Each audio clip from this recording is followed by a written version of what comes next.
Welcome back, Scene Rush Recaps community. We bring the best recaps for you. Today I am going to explain a 2017 movie, The Wall. The film begins in Iraq circa 2007 after President Bush declared an end to the ongoing war between Iraq and the United States. Despite the war being over, U.S. Sergeant Matthews and his spotter, Sergeant Alan Isaac, go to a pipeline construction site located in a deserted area. They are sent there to keep an eye on the notorious enemy who is killing all the Americans working at the construction site, and the two are later shown hiding behind a rock and trying to identify the enemy's location in the scorching heat. The two have already spent more than 20 hours searching for the suspect. After waiting patiently for several hours, Matthew insists that there are no Iraqi soldiers at the construction site. There are dead bodies of workers, and they conclude that the construction site is under attack by a group of Iraqi soldiers. They must have completed their mission and retreated. Yeah, we're fucking solo out here.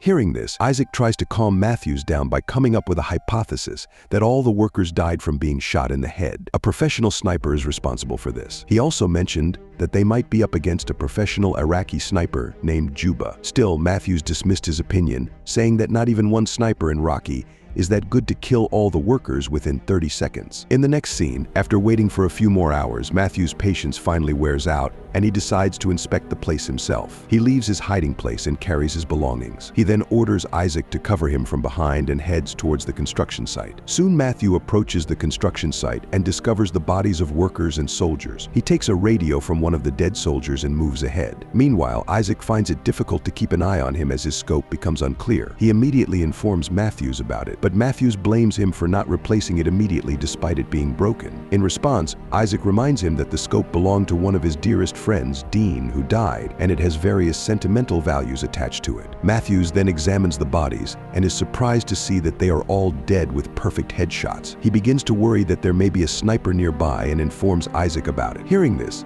Isaac suggests that they leave the area as quickly as possible. Despite Isaac saying they escape, Matthew is standing in the middle of the compound, looking for a possible direction of the shots. Isaac shouts on the radio and tells Matthews to retreat, but it is already too late. The sniper finds Matthews and shoots him in the stomach. Seeing this, Isaac rushes to the aid of his colleague and escapes the bullets by running in a zigzag pattern. Isaac is unable to take Matthews to safety, taking a shot on his leg, leaving Matthews lying on the ground. He somehow manages to jump behind the wall.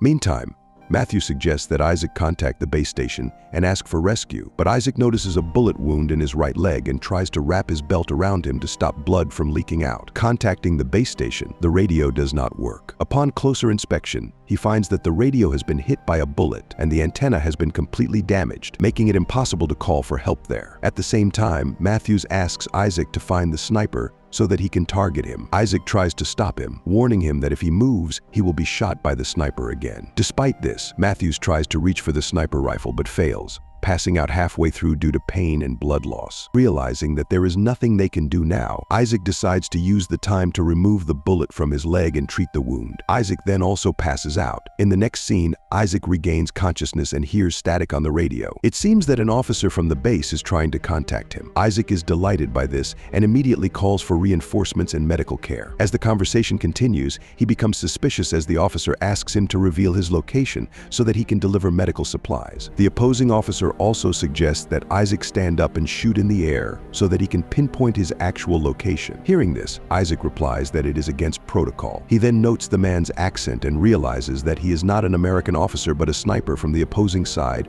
who has access to the radio frequency of the American military base. Despite the sniper's cover being blown, he asks to keep talking as he wants to know something about Isaac. At first, Isaac refuses his request, but when the sniper threatens to shoot Matthew again, Isaac agrees. He asks the sniper to go ahead and uses this as an opportunity to draw a map of the location on the ground and try to calculate the sniper's possible location. After a short pause, the sniper tells Isaac that he is an ordinary Iraqi citizen trying to save his country. The sniper then asks Isaac about his family, but Isaac refuses to answer the question, calling it too personal. Isaac also teases the sniper by saying that he is actually killing people who are trying to develop their country. The sniper just laughs and replies that he knows that the money is not for Iraq, but for the USA. Later, when Isaac does not reveal anything about himself, the sniper threatens to shoot Matthews again, but this time Isaac refuses the threat. This shocks Isaac and makes him wonder how. After a while, Meanwhile, the sniper gets this information and tries to drink a bottle of water, only to find that it has a hole in it caused by the sniper's shot. The sniper is also aware of Isaac's situation when he reveals that he shot Isaac intentionally. He says that he did all this to make sure Isaac could not escape the spot, and the sniper also tells Isaac that he will die before dawn because he has lost so much blood. In the next scene, Isaac tries to find out what kind of weapon the sniper is currently using. He also calls the sniper a terrorist, but he just laughs and reminds Isaac that he's the one killing people with a gun in a foreign country. After looking through the scope for a while, Isaac finally finds the sniper hiding in the trash. Analyzing the harsh conditions there, Isaac concludes that the sniper is a professional and also claims that he is Juba. You're Juba.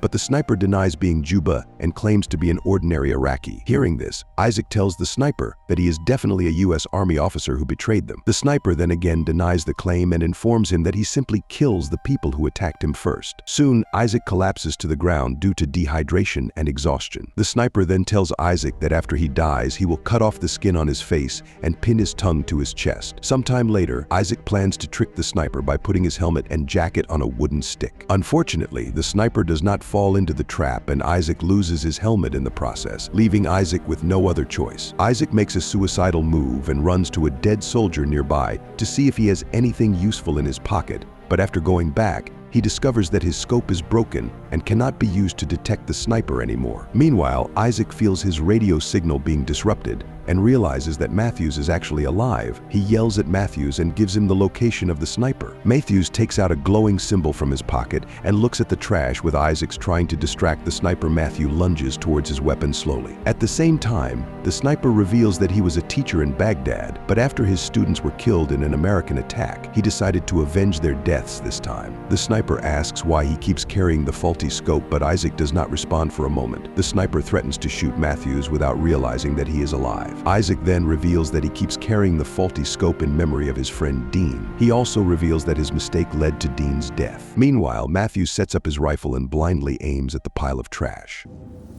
He shoots several times, but as he prepares to reload, the sniper shoots back at him, hitting him right in the shoulder. Because of this, Isaac suggests that Matthews crawl towards him. Unfortunately, before Matthews can reach Isaac, he is shot right in the back of the head and killed instantly. Seeing this, Isaac breaks down and says that he wants to go home. Go home. The sniper also tells Isaac that if that was what he really wanted, he would not shoot him. After a while, the sniper asks Isaac why he is still there, despite the war being over. Isaac stops and confesses that he is there because he is the one who killed Dean. Isaac then admits that he accidentally shot Dean while trying to shoot a sniper. He also mentions that he lied to everyone about Dean being killed by enemy snipers. While talking to the sniper, he hears a noise coming from the radio transmitter. He immediately crawled to the radio and tried to contact the base, but unfortunately the radio was so broken that he could only hear the conversation going on and could not call for help. Suddenly, he heard the sniper calling his name to ask the base for help. Isaac finally realized that the all this time sniper had been contacting the American base and asking for more help. He tries to interrupt the conversation, but each time he fails. In the following scene, Isaac wakes up and a crow somehow scratches the wound on his leg. He manages to pull out Matthew's sniper rifle and aims it at the sniper inside, where a pile of rubbish is hidden at this moment. He realizes that a helicopter is approaching, and to reveal his location, he pushes down the wall in front of him.